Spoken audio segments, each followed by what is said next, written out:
Episode की starting में दिखाया जाता है कि हॉबिन टाइहून को एक किक करके काफी ज्यादा खुश हो रहा होता है, पर तभी टाइहून काफी तेजी में हॉबिन को एक पंच करने के लिए आगे बढ़ता है। हॉबिन उसके पंच को डॉज तो कर लेता है, पर वह काफी ज्यादा हैरान होता है क्योंकि वहां पर टाइहून की स्पीड पहले से काफी ज्यादा बढ़ चुकी होती है और अब वह सोचने लगता है यहाँ का सरफेस काफी ज्यादा स्लिपरी है, पर इसके बावजूद टाइहून मुझ पर इतने स्पीड में कैसे अटैक कर पा रहा है।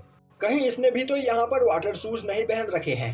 वहीं पर टाइहून लगातार हॉबिन को पंच करने की कोशिश कर रहा होता है और हॉबिन उसके पंच से बचते हुए भाग रहा होता है और अब वह नोटिस करता है कि वहां पर टाइहून का फुटवर्क काफी ज्यादा अच्छा होता है, जिस वजह से जमीन के ऊपर पानी होने के बावजूद वह अपने पैरों से जमीन पर ग्रिप बना पा रहा होता है। वहीं पर कमेंट में सभी लोग टाइहून की लगातार तारीफ किए चले जा रहे होते हैं। वहीं पर यह सब कुछ देखकर अब हॉबिन काफी ज्यादा डर चुका होता है और सोच रहा होता है, अचानक से पता नहीं क्यों मुझे यहाँ पर टाइहून से डर लगने लगा है और अब मैं यहाँ से भागना चाहता हूँ, पर मैं यहाँ से भाग नहीं सकता हूँ क्योंकि मैं पिछले 1 महीने से इसी दिन के लिए ट्रेनिंग कर रहा था। यह बोलते हुए वह टाइहून को एक काफ किक मारता है। वहीं वह सोच रहा होता है कि टाइहून के पंचेस काफी ज्यादा खतरनाक है, पर उसकी किक इससे भी ज्यादा खतरनाक हो सकती है, इसीलिए मुझे इसके पैरों को यहाँ पर डैमेज कर देना चाहिए। पर टाइहून के काफी सारे पंचेस खाने की वजह से अब हॉबिन का स्टेमिना वहां पर खत्म होने लगता है और अब हॉबिन दोबारा से टाइहून के ऊपर अपने काफ किक से अटैक करता है, पर टाइहून उसके अटैक को ब्लॉक करते हुए उसे एक पंच करके खुद से दूर फेंक देता है। और अब हॉबिन वहां पर जितनी भी बार टाइहून के ऊपर काफ किक कर रहा होता है, टाइहून हर बार उसके अटैक को ब्लॉक करते हुए उसके चेहरे पर एक पंच दे रहा होता है। यह देखते ही स्नैपर वहां पर परेशान हो जाता है और बोलने लगता है, आखिर हॉबिन इस जगह पर काफ किक अटैक करने से पहले यहाँ पर जोर से चिल्ला क्यों रहा है। इससे टाइहून को पता चल जा रहा है कि वह उसके ऊपर काफ किक अटैक करने वाला है, इसीलिए टाइहून उसके अटैक को ब्लॉक कर पा रहा है। वहीं पर हॉबिन लगातार टाइहून को काफ किक कर रहा होता है और टाइहून उसके अटैक को ब्लॉक करते हुए उसे पंच किए चला जा रहा होता है। अब यह देखकर स्नैपर सोचने लगता है, कहीं हॉबिन यह सब कुछ जानबूझकर टाइहून को यहाँ पर बेवकूफ बनाने के लिए तो नहीं कर रहा है। अब टाइहून हर बार हॉबिन के काफ किक को ब्लॉक करने की कोशिश करेगा, पर अचानक से हॉबिन उसके चेहरे पर एक पंच करेगा, जैसा पंच उसने पाकुगो को किया था। अब हॉबिन दोबारा से वहां पर काफ किक चिल्लाते हुए टाइहून के ऊपर अटैक करने के लिए आगे बढ़ता है, जो देखते ही टाइहून अपने एक पैर को ऊपर उठाते हुए हॉबिन को पंच करने के लिए तैयार हो जाता है, पर अचानक से हॉबिन काफ किक ना करके टाइहून को सीधा एक टैकल दे मारता है। वहीं पर उसने पिछले 1 महीने में टैकल करने की काफी ज्यादा प्रैक्टिस की होती है, साथ ही साथ उसे टैकल करने का सही तरीका भी पता होता है, जिसका यूज करते हुए वह टाइहून के दोनों पैरों को पकड़कर उसे वहां पर जमीन पर पटक देता है। अब यह देखकर टाइहून को कुछ भी समझ में नहीं आता है। वहीं पर यह सब कुछ होते हुए देखकर स्नैपर और हॉबिन के सभी सब्सक्राइबर्स भी काफी ज्यादा हैरान होते हैं और उन्हें अपनी आंखों पर यकीन नहीं हो रहा होता है। और अब हॉबिन टाइहून को एक काफी खतरनाक पंच मारने के लिए तैयार हो जाता है, पर तभी उसे सैमडक की बात याद आती है, जिसमें सैमडक ने उसे बताया था कि अपने अपोनेंट को नीचे गिराने के बाद उसके ऊपर अटैक करने का तुम्हारे पास बस एक ही मौका होगा, और अगर तुम्हारा वह अटैक मिस हो गया तो समझ लेना कि तुम्हारा खेल खत्म हो चुका है। तो यहाँ पर तुम्हें कुछ ऐसा करना है जिससे तुम्हारे एक ही अटैक में तुम्हारा अपोनेंट नॉकआउट हो जाए और तुम अपने अपोनेंट को नीचे गिराने के बाद क्रॉस चोक लगाकर उसे बेहोश कर सकते हो। अब यह याद करते हुए हॉबिन काफी तेजी से टाइहून के कॉलर को पकड़ते हुए उसे वहां पर क्रॉस चोक लगाने की कोशिश करता है। वहीं पर उसे याद आ रहा होता है कि सैमडक ने उससे कहा था कि उसे कम से कम अपने अपोनेंट को 10 सेकंड तक क्रॉस चोक लगाकर रखना है, जिसके बाद उसका अपोनेंट बेहोश हो जाएगा या फिर उसके अंदर फाइट करने की पावर नहीं बचेगी। यह सब सोचते हुए हॉबिन उस जगह पर उल्टी गिनती गिनने लगता है। तभी टाइहून बोलता है, बेवकूफ, आखिर तुम यहाँ पर क्या करने की कोशिश कर रहे हो। अब हॉबिन देखता है कि उसने वहां पर जोश जोश में टाइहून को ठीक से क्रॉस चोक लगाया ही नहीं और अब टाइहून हॉबिन को एक पंच करते हुए खुद से दूर कर देता है। वहीं पर हॉबिन सोच रहा होता है, मैं सच में बहुत बड़ा बेवकूफ हूँ, आखिर मैं हाउ टू फाइट का फर्स्ट रूल ही कैसे भूल गया। मुझे यहाँ पर ज्यादा एक्साइटेड नहीं होना चाहिए था। दूसरी ओर यह सब देखकर स्नैपर काफी ज्यादा परेशान हो चुका होता है। तभी हॉबिन देखता है कि टाइहून ने उस जगह पर उसका एक जूता निकाल लिया होता है और अब टाइहून हॉबिन को उसे उसका एक जूता दिखाते हुए बोलता है, अब तुम्हारे साथ यहाँ पर क्या होने वाला है तुम यह समझ ही सकते हो। यह बोलते हुए वह अपना एक जूता खोलकर हॉबिन का जूता अपने एक पैर में पहन लेता है और तभी हॉबिन को याद आता है कि सैमडक ने उसे बताया था कि एक नॉर्मल पर्सन टाइकेंडो फाइटर को तभी हरा सकता है जब टाइकेंडो यूजर अपने पैरों का इस्तेमाल ना कर रहा हो, पर अगर फाइट के दौरान टाइकेंडो यूजर ने फाइट करने के लिए अपने पैरों का यूज किया तो तुम उस फाइट में मर भी सकते हो। अब यह सब कुछ देखकर हॉबिन काफी ज्यादा डर चुका होता है। तभी सीन शिफ्ट होता है और हमें दिखाया जाता है कि एक रेस्टोरेंट के अंदर बैठा मुनस्यांग भी हॉबिन की उस फाइट को देख रहा होता है। वहीं पर उसके बगल में बोमी भी खड़ी होती है, जिसे देखते हुए मुनस्यांग बोलता है, तो क्या तुम यहाँ पर हॉबिन की फाइट नहीं देखना चाहती हो, क्योंकि वह तुम्हारे कॉल्स का आंसर नहीं देता है। बोमी बोलती है वह इस जगह पर अभी हॉबिन के बारे में बात नहीं करना चाहती है। मुनस्यांग बोलता है आज हॉबिन यहाँ पर एक प्रो फाइटर के साथ फाइट कर रहा है, तो क्या तुम इस फाइट को नहीं देखना चाहती हो। बोमी बोलती है नहीं। तभी मुनस्यांग बोलता है हॉबिन ने वहां पर उसे क्रॉस चोक लगा दिया है। यह सुनते ही बोमी काफी ज्यादा एक्साइटेड हो जाती है और अब वह फोन के पास आते हुए उस फाइट को देखने लगती है। पर तभी मुनस्यांग देखता है कि हॉबिन ने उस जगह पर टाइहुन को ठीक से क्रॉस चोक नहीं लगाया होता है, जो देखकर वह फोन को बंद कर देता है। यह देखते ही बोमी बोलने लगती है आखिर तुमने अपना फोन बंद क्यों कर दिया, अभी तो यहाँ पर असली मजा आने वाला था। मुनस्यांग बोलता है अब यहाँ से आगे फाइट देखने का कोई फायदा नहीं, क्योंकि अब हॉबिन यहाँ पर बुरी तरीके से पिटने वाला है।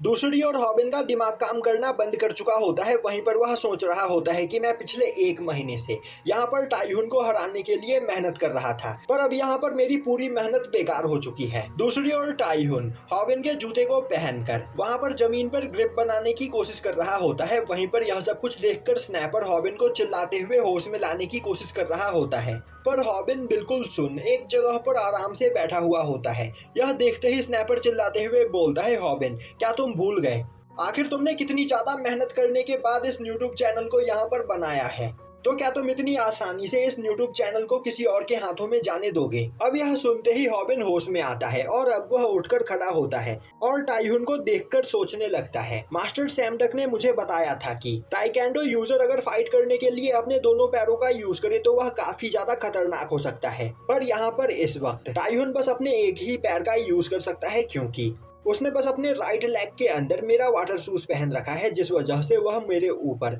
अपने लेफ्ट लेग से ही अटैक करेगा। तो बस मुझे यहाँ पर एक और टैकल अटैक करके उसे नीचे गिराना है, जिसके बाद मैं क्रॉस चोक देकर उसे बेहोश कर दूंगा।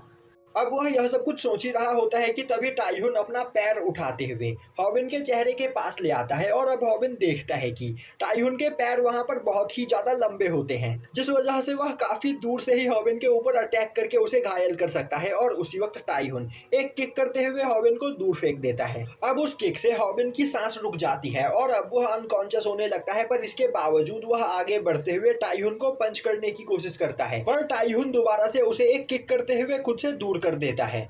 अब हॉबिन पूरी तरीके से अनकॉन्शियस हो चुका होता है, पर इसके बावजूद वह टाइहुन से फाइट करने के लिए आगे बढ़ रहा होता है, जो देखते ही टाइहुन लगातार अपने किक से हॉबिन के ऊपर कई सारे अटैक करता है, जिसके बाद वह हॉबिन के पैर पर काफी तेजी से अटैक करता है। इससे हॉबिन को वहां पर होश आ जाता है और अब वहां पर उसके पैर में बहुत ही ज्यादा दर्द हो रहा होता है, जो देखते ही टाइहुन हंसते हुए बोलता है तुम्हें परेशान होने की कोई जरूरत नहीं, मैंने यहाँ पर अपनी पूरी पावर का यूज करते हुए तुम्हें हिट नहीं किया, जिस वजह से तुम्हारी हड्डी नहीं टूटी होगी। जिसके बाद टाइहुन एक घुमाकर बैक किक हॉबिन को दे मारता है, जिससे हॉबिन दूर जाकर गिरता है और अब वह वहां पर पूरी तरीके से अनकॉन्शियस हो जाता है, जो देखकर स्नैपर बहुत ही ज्यादा परेशान हो जाता है। तभी टाइहुन हॉबिन के पास जाते हुए बोलता है हॉबिन तुम सच में बहुत ही ज्यादा लकी हो, जो यहाँ पर आज मैं फाइट के दौरान अपने राइट लेग का यूज नहीं कर पाया, वरना अब तक तुम्हारी सभी पसलियां टूट चुकी होती। और अब वह खड़ा होते हुए बोलता है तो जैसा हमारे बीच डील हुआ था, तुम मुझसे फाइट में हार चुके हो, तो तुम्हारा यह यूट्यूब चैनल अब मेरा हुआ, तो स्नैपर आज से तुम मेरे कैमरामैन हो, इसीलिए अब तुम मेरे लिए काम करोगे। वहीं पर स्नैपर बोलता है अब बस बहुत हुआ, तुम्हें आगे अब यह करने की कोई जरूरत नहीं। टाइहुन बोलता है अब तक मैंने यहाँ पर चैनल पर काम करना स्टार्ट ही कहाँ किया है, जो तुम मुझे रोक रहे हो। स्नैपर बोलता है मैं तुमसे बात नहीं कर रहा हूँ। तभी टाइहुन पीछे मुड़कर देखता है तो वहां पर हॉबिन उठकर खड़ा हो चुका होता है और अब वह एक टॉयलेट के अंदर चला जाता है।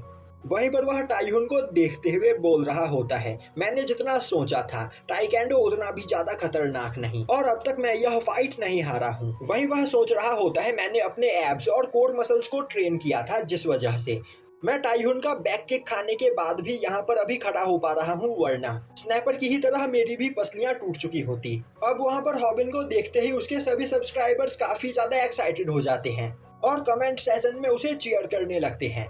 दूसरी ओर हॉबिन चिल्लाते हुए टाइहुन को अपनी ओर फाइट करने के लिए बुला रहा होता है, जो देखते ही टाइहुन बोलता है, बेवकूफ तुम्हें क्या लग रहा है, उस छोटे से टॉयलेट एरिया में खड़े होकर तुम मुझे फाइट में हरा सकते हो। वहीं पर स्नैपर चिल्लाते हुए बोल रहा होता है, हॉबिन तुम्हारी हालत खराब हो चुकी है, तो अब तुम्हें यह सब कुछ करने की कोई जरूरत नहीं। क्या तुम यहाँ पर पैसों के लिए मरने के लिए भी तैयार हो? अब यह सुनते ही हॉबिन बोलता है, मैं यहाँ पर यह सब कुछ पैसों के लिए नहीं कर रहा हूँ। वहीं पर उसे याद आ रहा होता है कि टाइहुन ने किस तरह स्नैपर की बेइज्जती की थी और अब वह यह सब कुछ यहाँ पर स्नैपर का बदला लेने के लिए कर रहा होता है। तभी टाइहुन हॉबिन की ओर आगे बढ़ते हुए दोबारा से उस पर अपने बैक किक से अटैक करता है, पर उसी वक्त हॉबिन टॉयलेट के ऊपरी एरिया को पकड़ते हुए वहां पर एक जंप करके टाइहुन के बैक किक से बच जाता है और अब वह काफी तेजी से कूदकर अपने पूरे बॉडी वेट के साथ टाइहुन के ऊपर टैकल अटैक करता है, जिससे टाइहुन नीचे गिर जाता है। अब यह देखते ही हॉबिन बिना अपना टाइम वेस्ट किए अपनी ग्रिप ट्रेनिंग को याद करते हुए टाइहुन को उस जगह पर क्रॉस चोक लगा देता है। वहीं पर मुनस्यांग और बोमी भी लाइव अपने फोन पर यह फाइट देख रहे होते हैं और अब हॉबिन को वहां पर क्रॉस चोक लगाते हुए देखकर मुनस्यांग काफी ज्यादा हैरान होता है और बोलता है, यह तो वही टेक्निक है जिसका यूज उस दिन किया गया था, एक बेसबॉल चोक। अब वहां पर टाइहुन को सांस आनी बंद हो जाती है और अब उसे याद आता है कि किस तरह वह अपनी पहली फाइट हारा था और उस फाइट के दौरान भी उसके अपोनेंट ने उसके ऊपर इसी टेक्निक का यूज किया था और अब टाइहुन वहां पर टैप आउट करने लगता है। अब हमें बताया जाता है कि किसी भी एमएमए फाइटर के लिए टैप आउट सबसे ज्यादा शर्मिंदगी की बात होती है। इसका यह मतलब होता है कि तुम अपने अपोनेंट के सामने सरेंडर कर रहे हो। अब वहां पर टाइहुन को टैप करते हुए देखकर स्नैपर काफी ज्यादा खुश हो जाता है और बोलता है, हॉबिन तुम यह फाइट जीत चुके हो। और यह बोलते हुए वह भागकर हॉबिन के पास जाता है, पर हॉबिन ने वहां पर टाइहुन को वह क्रॉस चोक लगा रखा होता है और वह उसे छोड़ने का नाम नहीं ले रहा होता है, जो देखकर स्नैपर परेशान हो जाता है और बोलने लगता है, आखिर तुम यहाँ पर यह क्या कर रहे हो, इस तरह तो यह मर जाएगा। पर हॉबिन उस जगह पर अनकॉन्शियस होता है और उसके दिमाग में बस सैमडक की बातें चल रही होती है कि तुम्हें अपने अपोनेंट को 10 सेकंड तक पकड़ कर रखना है, जिसके बाद ही वह अनकॉन्शियस होगा। इसीलिए टाइहुन को पकड़कर हॉबिन उस जगह पर अनकॉन्शियस हालत में 10 तक उल्टी गिनती गिन रहा होता है और अब काउंटिंग खत्म होने के बाद वह टाइहुन को वहां पर छोड़ देता है, पर तब तक टाइहुन अनकॉन्शियस हो चुका होता है और अब हॉबिन इस फाइट को जीत जाता है, जो देखते ही उसके सभी व्यूअर्स उसकी तारीफ करने लगते हैं। दूसरी ओर टाइहुन को बेहोशी की हालत में याद आ रहा होता है कि वह अपनी फर्स्ट फाइट भी इसी तरह हारा था, जिसमें उसके अपोनेंट ने उसे एक बेसबॉल चोक लगाकर बेहोश कर दिया था और उसका वह अपोनेंट कोई और नहीं बल्कि मुनस्यांग था। अब टाइहुन को थोड़ी देर के बाद होश आता है तो वह देखता है कि हॉबिन और स्नैपर उसे घसीटते हुए पब्लिक टॉयलेट से बाहर लेकर जाने की कोशिश कर रहे होते हैं। वहीं पर स्नैपर बोल रहा होता है, यह अभी अनकॉन्शियस है तो हमें इसे यहाँ पर छोड़ देना चाहिए, वरना अगर इसे होश आ गया तो यह हम दोनों पर अटैक करना स्टार्ट कर देगा। हॉबिन बोलता है, हम इसे यहाँ पर नहीं छोड़ सकते हैं। तभी टाइहुन गुस्से में बोलता है, आखिर तुम दोनों यहाँ पर क्या करने की कोशिश कर रहे हो।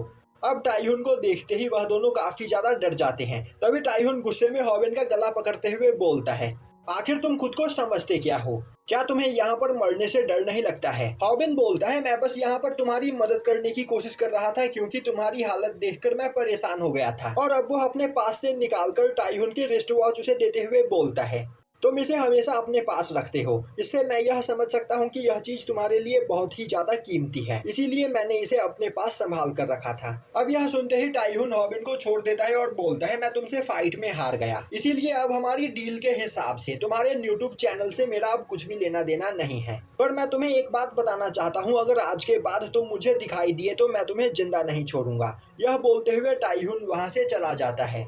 अब टाइहुन के वहाँ से जाने के बाद स्नैपर बोलता है, हॉबिन यहाँ पर तुम्हारी हालत खराब है, तुम पूरी तरीके से पसीने में भीगे हुए हो। तभी हॉबिन बोलता है, बहता हुआ पसीना एक असली मर्द की निशानी होती है, पर लोगों को इसकी बदबू से प्रॉब्लम हो सकती है, पर मेरे पास इसका भी इलाज है। यह बोलते हुए वह अपने पास से एक बॉडी स्प्रे निकालता है और अब वह अपने यूट्यूब चैनल के ऊपर उस बॉडी स्प्रे का वहां पर एडवर्टाइजमेंट करने लगता है, जो देखते ही उसके सभी सब्सक्राइबर समझ जाते हैं कि यहाँ पर हॉबिन को एक स्पॉन्सर मिला है।